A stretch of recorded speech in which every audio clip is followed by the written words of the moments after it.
विधिमंडळाच्या बाहेर पासेसची सर्रास विक्री सुरू आहे। बाहेर कोण कोण पास विकतं आमच्याकडे यादीच आहे असा मोठा दावा अनिल परबांनी केला। अनिल परबांनी पुरावे द्यावे, आम्ही कारवाई करू असं उत्तर मंत्री शंभूराज देसाई यांनी दिले।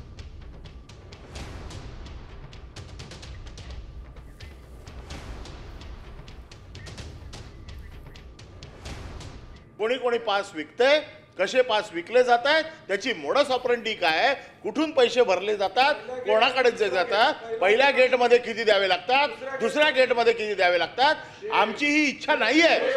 तुम्ही का आम्हाला उचकवताय याच्यामध्ये? तुम्ही आरोप केला एक बाजूनं, आमची पण बाजू, आणि आम्हाला सभापतींनी संधी दिली ना।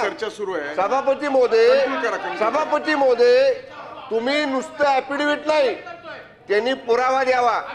आम्ही सांगतो आपल्याला त्यांनी पुरावा द्यावा। आणि एक मिनिट, आणि आपण जर आदेश दिले तर कुठल्याही पोलीस यंत्रणेकडनं त्यांनी दिलेल्या पुराव्याची चौकशी केव्हाही करायची सरकारची तयारी आहे। त्यांनी निर्देश दिलेले होते मागच्या वेळेला, तरी सुद्धा इतकी गर्दी आली कशी? मग कोण मंत्री असतो तो सांगतो येऊन द्या कार्यकर्त्यांना।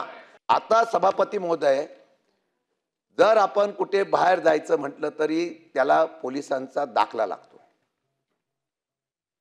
या सभागृहामध्ये कोण येते माहित नाही, उद्या अतिरेकी आला तरी तुम्हाला खरं म्हणता तर सहज प्रवेश मिळू शकतो।